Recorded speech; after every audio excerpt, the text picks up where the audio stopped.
Sunday's game between Manchester City and Liverpool, and a Virgil van Dijk goal that was ruled out for offside interference by Andy Robertson.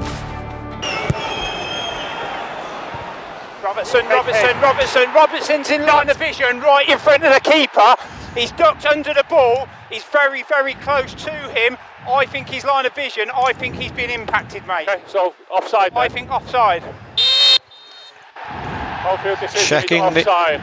Checking the on-field decision of offside against Andy Robertson. Delay. So you got clear offside position.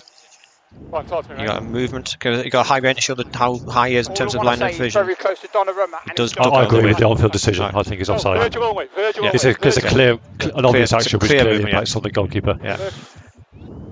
Okay, so it's Michael confirming the on-field decision of offside against Andy Robertson. He is in an offside position very close to the goalkeeper and makes an obvious movement directly in front of him. Check complete offside.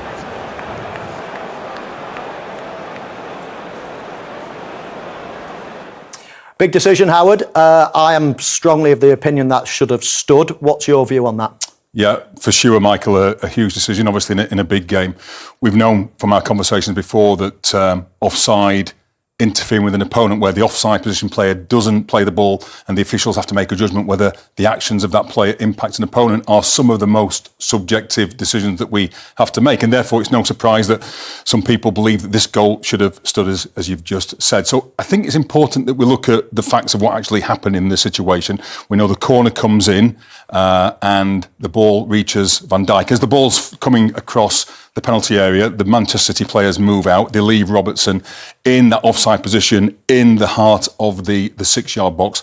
When Van Dijk heads the ball forward, that's the moment when we have to make an offside judgment about Robertson and about what he's doing there. We know he doesn't touch the ball, but what does he do? Well, for sure, as the ball moves towards him, 3 yards out from goal, right in the middle of the 6-yard box, he makes that clear action to duck below the ball goes just over his head. And the ball finds the goal in the half of the 6-yard box where he is.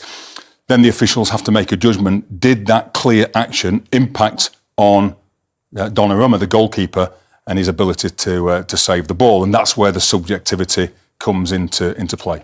OK, well, first of all, before we ask any more questions, let's just have a look at the offside rule here. It's mainly this bottom rule, isn't it? Making an obvious action which clearly impacts on the ability of an opponent to play the ball.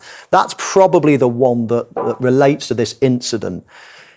He's not making an action that impacts the ability of the opponent to play the ball. He's actually, if he's going towards the ball or making throwing a leg out, then I get it. But he's actually avoiding any interference with the ball. So that, to me, doesn't tick the box.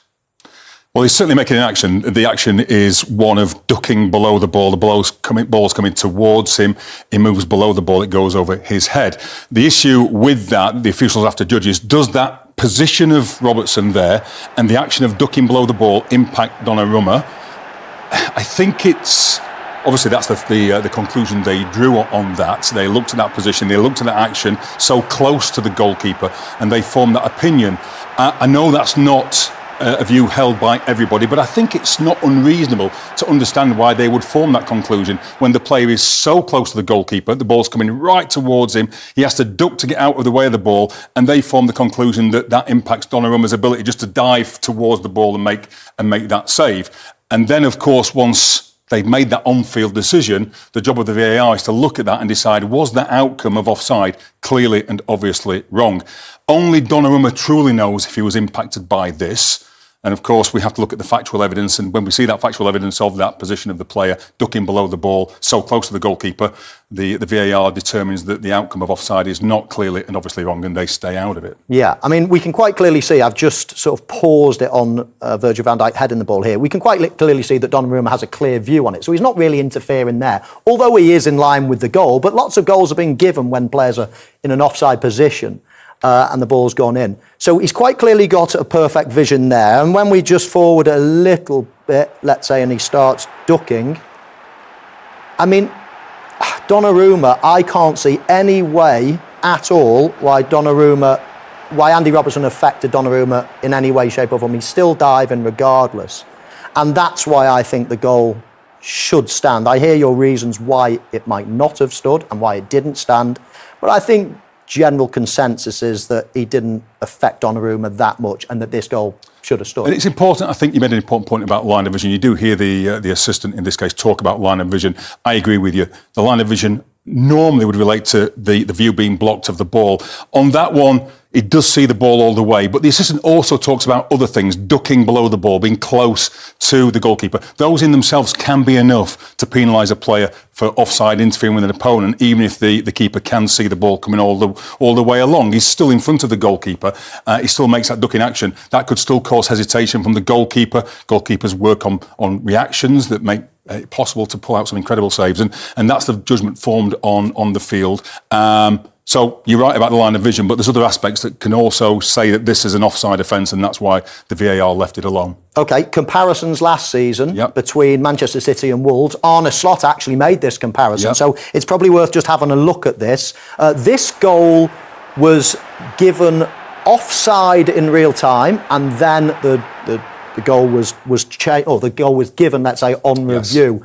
What's the difference? I think there's a clear difference here in that the ball goes directly over Sarr's head, the goalkeeper, Jose Sarr's head. It doesn't go over Bernardo Silva. Bernardo Silva is in an offside position when John Stones heads the ball forward. Importantly, he moves to the left away from the flight of the ball, as we're looking at it here, and the ball goes straight over Sarr. It doesn't go over the head of Bernardo Silva in the way that it went over the head of Robertson, who ducked below it. So I think it's difficult here to see this and think in any way that Jose Sarr is impacted by an action of Bernardo Silva. If the ball had gone over Bernardo Silva's head, maybe causing Jose Sarr to hesitate in case it hits Bernardo Silva, then we'd come out with the same outcome of check complete on the on-field decision of disallowed goal.